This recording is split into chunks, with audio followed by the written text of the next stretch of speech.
Wacana legalisasi perjudian dan kasino di Indonesia kembali mencuat. Isu judi dan kasino dilegalkan, pertama kali muncul saat rapat kerja antara Direktorat Jenderal Anggaran Kementerian Keuangan dengan Komisi 11 DPR RI, pada Kamis, 8 Mei 2025.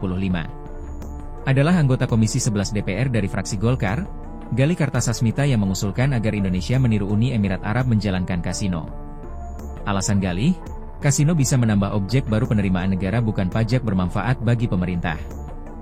Ya mohon maaf nih, bukannya mau apa-apa, tapi UAE kemarin udah mau jalanin kasino, Pak. Coba negara Arab menjalanin kasino itu kan, maksudnya mereka out of the box banget gitu ininya, lembaga dan KL-nya lainnya kan out of the box.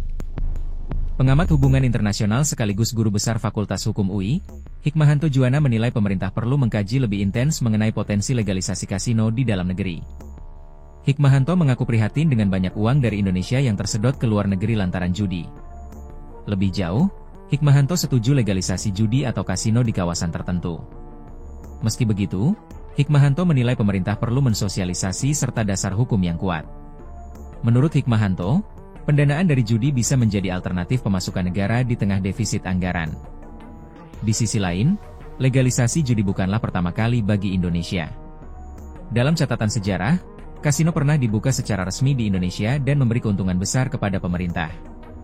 Adalah Jakarta yang pernah melegalkan perjudian di era kepemimpinan Ali Sadikin periode 1966 hingga 1977. Saat itu, Gubernur Jakarta dihadapkan dengan tantangan pelik dalam membangun ibu kota.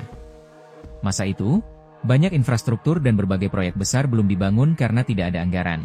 Karena hal tersebut, Ali Sadikin mencari cara bisa menambah anggaran. Salah satunya melalui legalisasi perjudian. Lokasi kasino legal pertama di Jakarta dan Indonesia berada di kawasan Petak 9, Glodok. Arena kasino ini buka setiap hari tanpa henti dan dijaga ketat aparat kepolisian. Namun, perjudian hanya ditunjukkan untuk warga negara Cina atau keturunan Cina di Indonesia. Karena ada aturan ketat WNI tidak diperbolehkan bertaruh di meja judi. Seiring waktu, kasino memberikan dana besar ke pemerintah. Dari dana hasil judi, Ali Sadikin menggunakannya untuk pembangunan Jakarta, seperti jembatan, rumah sakit, hingga sekolah.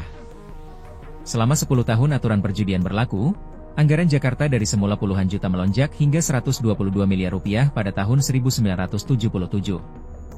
Uang miliaran menyulap Jakarta menjadi kota modern.